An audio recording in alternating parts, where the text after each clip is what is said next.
30 जनवरी 1948 की शाम नई दिल्ली के बिड़ला हाउस में जब महात्मा गांधी प्रार्थना सभा की ओर बढ़ रहे थे तो किसी ने नहीं सोचा था कि 3 गोलियों की गूंज इस उपमहाद्वीप की राजनीति का डीएनए हमेशा के लिए बदल देगी।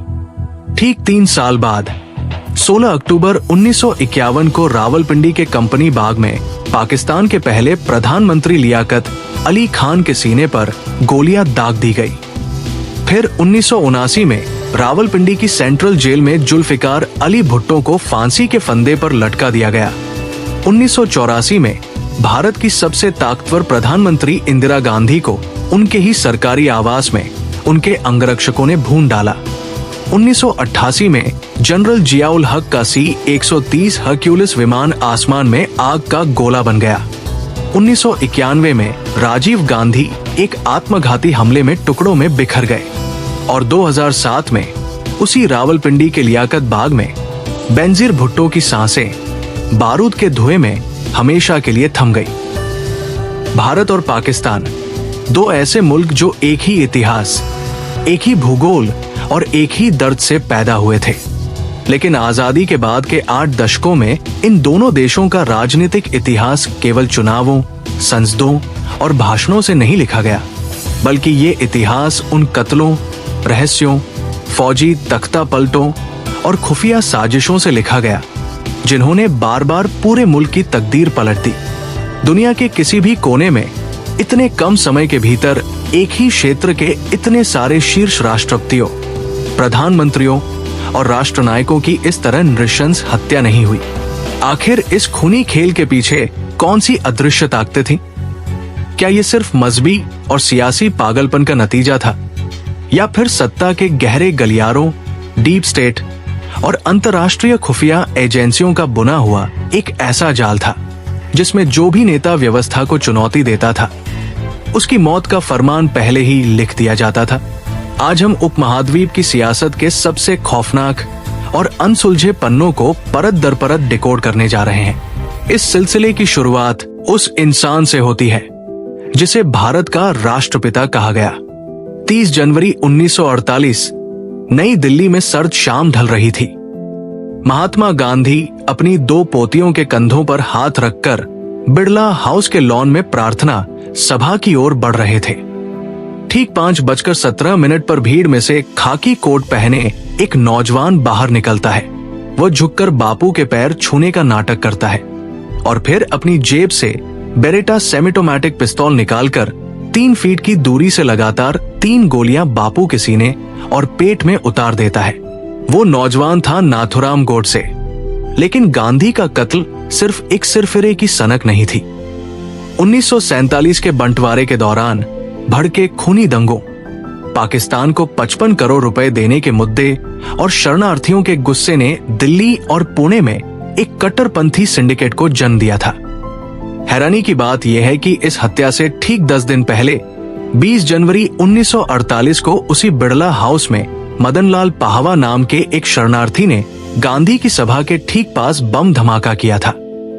पाहवा पकड़ा गया और उसने पुलिस को साफ साफ बता दिया था कि एक पूरा गिरोह बापू की जान के पीछे पड़ा है और वे दोबारा आएंगे।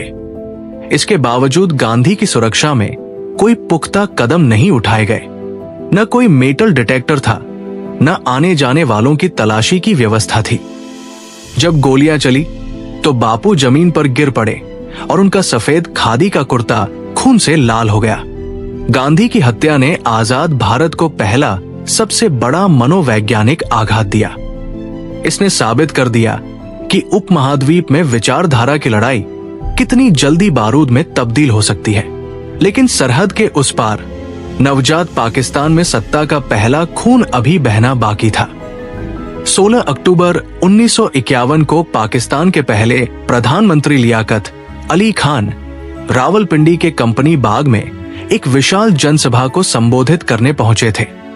लियाकत अली खान अभी माइक पर आए ही थे और उन्होंने केवल 2 ही शब्द कहे थे, बरादराने मिल्लत, कि पहली कतार में बैठे एक शख्स ने अपनी पिस्तौल से 2 गोलियां सीधे उनके सीने में दाग दी। लियाकत अली खान मंच पर गिर पड़े। उनके मुंह से आखिरी शब्द निकले, अल्लाह पाकिस्तान की हिफाजत करे। इसके बाद जो हुआ वो दुनिया के सबसे बड़े खुफिया रहस्यों में दर्ज हो गया। हत्यारे का नाम सैयद अकबर था, जो एक अफगान पश्तून था। जैसे ही उसने गोली चलाई, वहां मौजूद police sub inspector Mohammad Shah ने सैयद अकबर को जिंदा पकड़ने के बजाय तुरंत अपनी सरकारी रिवॉल्वर से 5 गोलियां मारकर मौके पर ही ढेर कर दिया। सबसे बड़ा गवाह और हत्या की साजिश की एकमात्र कड़ी चंद सेकंडों में हमेशा के लिए खामोश कर दी गई। जिस पुलिस अफसर ने कातिल को गोली मारी, उसे बाद में कोई सख्त सजा नहीं मिली और रहस्य तब और गहरा गया जब इस हत्याकांड की जांच कर रहे स्पेशल पुलिस ऑफिसर एजाजुद्दीन का विमान कराची जाते वक्त हवा में रहस्यमयी तरीके से क्रैश हो गया। उस विमान में लियाकत अली खान हत्याकांड से जुड़ी सभी गोपनीय फाइलें और सबूत मौजूद थे, जो आग में जलकर राख हो गए। लियाकत अली खान की हत्या ने पाकिस्तान के शुरुआती लोकतांत्रिक ढांचे को ऐसा झटका दिया जिससे वो कभी उबर नहीं सका, और यहीं से मुल्क में नौकरशाही और सेना के उस गठजोड़ का रास्ता खुला जिसने आगे चलकर पूरे मुल्क की सत्ता पर कब्जा कर लिया। 1970 का दशक आते आते पाकिस्तान की राजनीति में एक ऐसा करिश्माई और तेज तर्रार नेता उभरा जिसने मुल्क को नया संविधान दिया, परमाणु कार्यक्रम की नींव रखी और आम जनता को रोटी, कपड़ा और मकान का नारा दिया। वो थे जुल्फिकार अली भुट्टो। लेकिन भुट्टो की ताकत ही उनकी सबसे बड़ी कमजोरी बन गई। उनके अंदर एक बेपनाह सामंती अहंकार था जिसने उनके राजनीतिक विरोधियों और सेना दोनों को उनका दुश्मन बना दिया। 1977 में उनके अपने चुने हुए आर्मी चीफ जनरल जियाउल हक ने तख्ता पलट कर दिया और भुट्टो को जेल में डाल दिया। लेकिन यह सिर्फ एक आम तख्ता पलट नहीं था। जनरल जिया जानते थे कि अगर जुल्फिकार अली भुट्टो जिंदा रहे तो वो जेल से बाहर आते ही जिया को संविधान के अनुच्छेद 6 के तहत गद्दारी के जुर्म में फांसी पर लटका देंगे। इसलिए एक पुराना और कमजोर केस निकाला गया। 1974 में नवाब मोहम्मद अहमद खान नाम के एक नेता की हत्या का मामला। लाहौर हाई कोर्ट में एक ऐसा मुकदमा चला जिसे दुनिया भर के न्यायविदों ने इतिहास का सबसे पक्षपाती ट्रायल करार दिया। मुख्य गवाह सरकारी अप्रूवर बन गए, सबूत संदिग्ध थे और सुप्रीम कोर्ट के जजों ने भी 4 से 3 के बेहद करीबी और विवादित फैसले से भुट्टो को मौत की सजा सुना दी। 4 अप्रैल 1979 की दरमियानी रात को रावलपिंडी की उसी सेंट्रल जेल में जुल्फिकार अली भुट्टो को फांसी के फंदे पर लटका दिया गया। इतिहास इसे एक साधारण सजा नहीं बल्कि जुडिशियल मर्डर यानी न्यायिक हत्या के रूप में याद करता है, जिसने पाकिस्तान में राजनीतिक विरोधियों को कानून के नाम पर हमेशा के लिए रास्ते से हटाने का एक खूनी रिवाज शुरू कर दिया। उधर 1980 के दशक में भारत एक और भीषण तूफान के मुहाने पर खड़ा था। देश की पहली महिला प्रधानमंत्री इंदिरा गांधी, जिन्हें 1971 के युद्ध के बाद आयरन लेडी और मां दुर्गा तक कहा गया था, अपने राजनीतिक जीवन के सबसे खतरनाक दौर से गुजर रही थी। पंजाब में अलगाववाद और आतंकवाद की आग भड़क चुकी थी।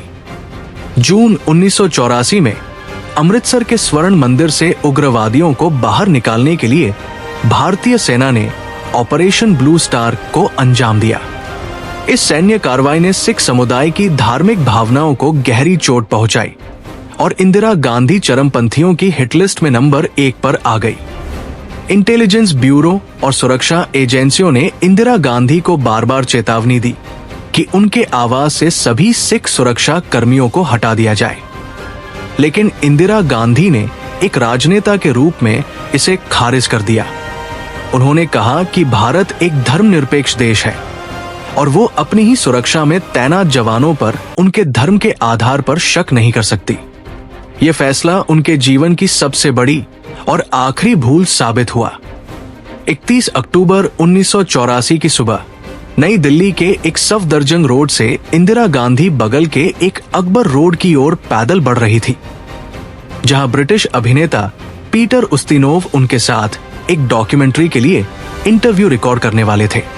इंदिरा गांधी ने केसरिया रंग की साड़ी पहनी हुई थी ताकि कैमरे पर वो भारी न दिखें।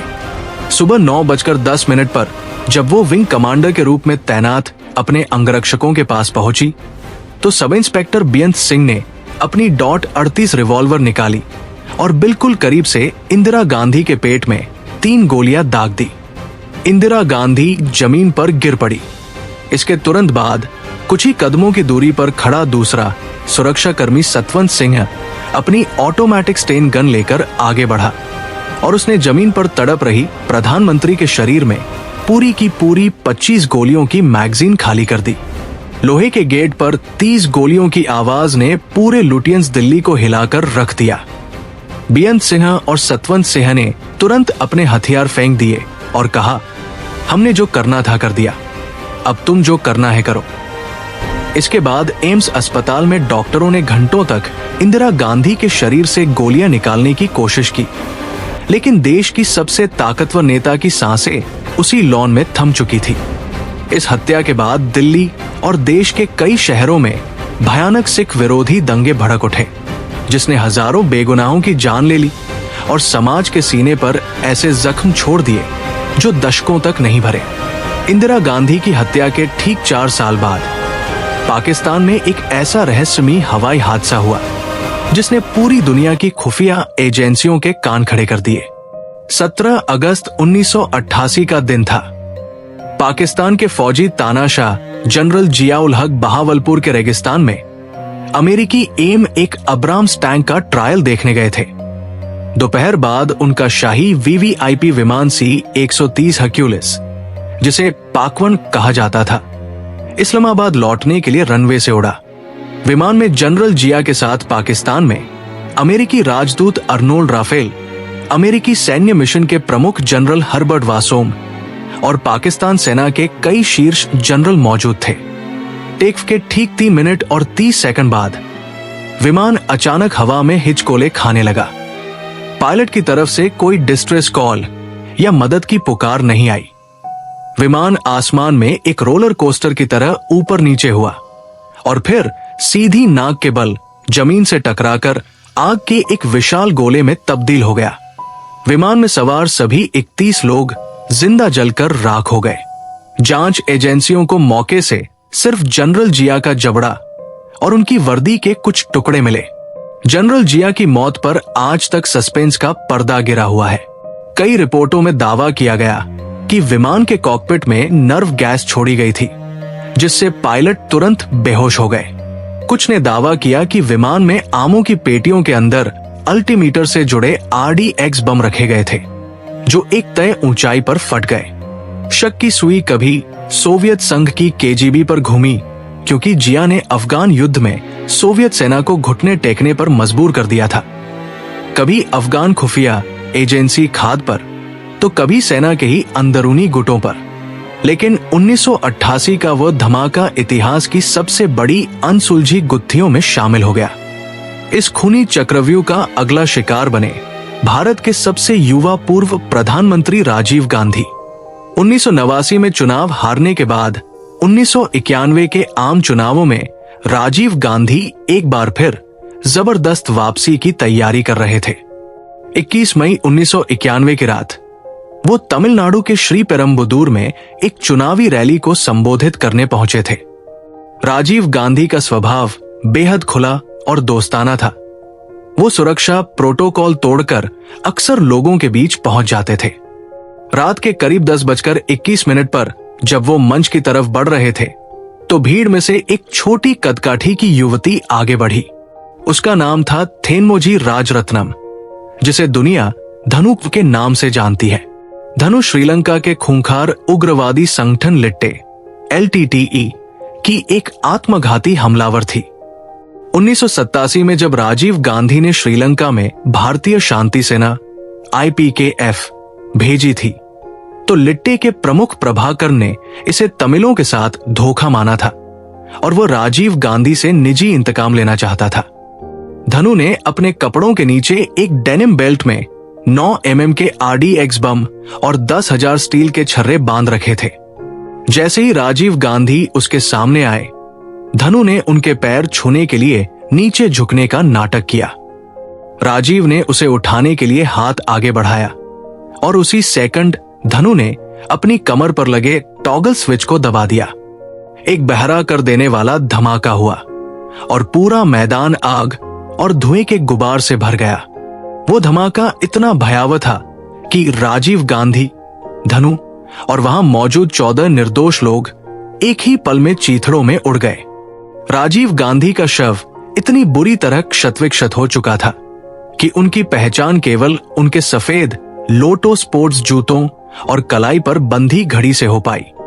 ये आधुनिक दुनिया का पहला ऐसा हाई प्रोफाइल राजनीतिक हत्याकांड था जिसमें मानव बम यानी सुसाइड बॉम्बर तकनीक का इस्तेमाल किसी पूर्व राष्ट्राध्यक्ष को उड़ाने के लिए किया गया था। और इस खूनी दास्तान का सबसे दर्दनाक और अंतिम बड़ा अध्याय लिखा गया 27 दिसंबर 2007 को। जुल्फिकार अली भुट्टो की बेटी, मुस्लिम दुनिया की पहली महिला प्रधानमंत्री बेनजीर भुट्टो 8 साल के आत्मनिर्वासन के बाद पाकिस्तान में लोकतंत्र की बहाली के लिए वापस लौटी थी। 18 अक्टूबर 2007 को कराची के कारसाज में उनके स्वागत जुलूस पर 2 भयानक आत्मघाती बम धमाके हुए थे जिसमें 180 से ज्यादा लोग मारे गए थे। लेकिन बेनजीर अपनी बुलेट प्रूफ बस के अंदर होने के कारण बाल बाल बच गई थी। इसके बाद उन्होंने पश्चिमी पत्रकारों और अधिकारियों को ईमेल भेजकर अपनी हत्या की आशंका जताई थी और तत्कालीन सत्ता प्रतिष्ठान के कुछ बड़े चेहरों के नाम भी दिए थे। 27 दिसंबर की शाम को बेनजीर भुट्टो रावलपिंडी के उसी ऐतिहासिक लियाकत बाग में एक रैली को संबोधित करके बाहर निकल रही थी। वही जगह जहां 1951 में लियाकत अली खान को गोली मारी गई थी और जिसके पास उनके पिता को फांसी दी गई थी। जैसे ही उनकी bullet proof Toyota land cruiser भीड़ से निकलने लगी, कार्यकर्ताओं के नारों और जोश को देखकर बेनजीर अपनी सुरक्षा प्रोटोकॉल भूल गई। वो गाड़ी की सनरूफ खोलकर बाहर निकली और मुस्कुराते हुए हाथ हिलाने लगी। गाड़ी से चंद फीट की दूरी पर खड़ा एक 15 साल का नौजवान आगे बढ़ा। उसने अपनी पिस्तौल से 3 फायर किए और तुरंत अपने शरीर पर बंधी सुसाइड जैकेट में विस्फोट कर दिया। धमाके के झटके से बेनजीर नीचे गिरी और उनका सिर सनरूफ के लोहे के लीवर से टकरा गया। अस्पताल ले जाते वक्त उनकी मौत हो गई।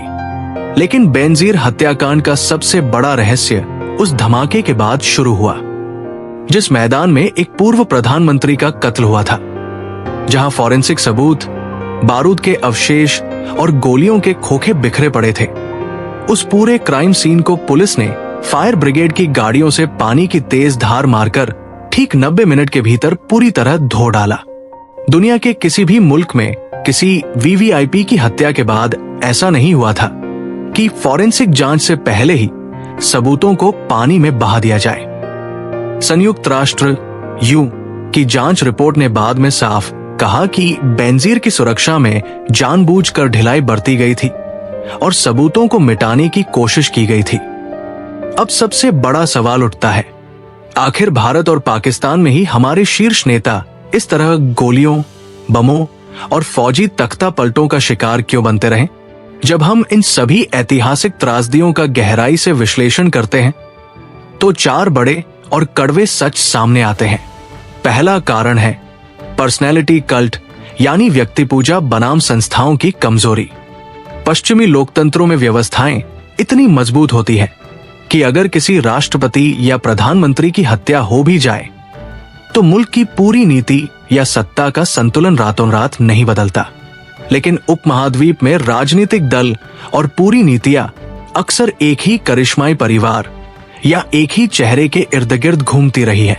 विरोधियों को लगता था कि अगर इस एक चेहरे को रास्ते से हटा दिया जाए तो पूरी पार्टी, पूरी विचारधारा और पूरे आंदोलन को एक ही झटके में खत्म किया जा सकता है। दूसरा कारण है बंटवारे के बाद पैदा हुई पहचान की उग्र राजनीति और सीमा पार के विवाद। 1947 का खूनी विभाजन, कश्मीर की जंगें, भाषा और धर्म के आधार पर उपजे आंदोलन, पंजाब का उग्रवाद और श्रीलंका का जातीय संघर्ष, इन सभी ने उपमहाद्वीप के समाज में हिंसा और नफरत का ऐसा बारूद भर दिया था जहां हथियारबंद चरमपंथियों को लगता था कि राजनीतिक समझौते करने वाले नेता गद्दार हैं और उन्हें मारना ही एकमात्र समाधान है। तीसरा कारण है डीप स्टेट और अंतर्राष्ट्रीय भूराजनीति का दखल। शीत युद्ध के दौर में जब भारत और पाकिस्तान महाशक्तियों के खेल का अखाड़ा बने हुए थे, तब यहाँ के नेताओं के फैसले पूरी दुनिया के नक्शे को प्रभावित करते थे। अफगानिस्तान में सोवियत संघ के खिलाफ जंग हो या दक्षिण एशिया में परमाणु हथियारों की दौड़, जब भी किसी नेता ने खुफिया एजेंसियों या अंतर्राष्ट्रीय ताकतों के हितों को चुनौती दी, तो उन पर मंडराने वाले खतरे कई गुना बढ़ गए। और चौथा सबसे कड़वा कारण है अंदरूनी सुरक्षा तंत्र की नाकामी और अपनों का ही विश्वासघात। चाहे वो इंदिरा गांधी के अपने अंगरक्षक हो, लियाकत अली खान के हत्यारे को तुरंत गोली मारने वाला पुलिस अफसर हो, या बेनजीर भुट्टो के क्राइम सीन को पानी से धोने वाले हुक्मरान, लगभग हर बड़े हत्याकांड में सुरक्षा व्यवस्था के भीतर ऐसी खामियां और संदेहास्पद कड़ियां दिखाई दी, जिन्होंने साजिशकर्ताओं का काम बेहद आसान कर दिया।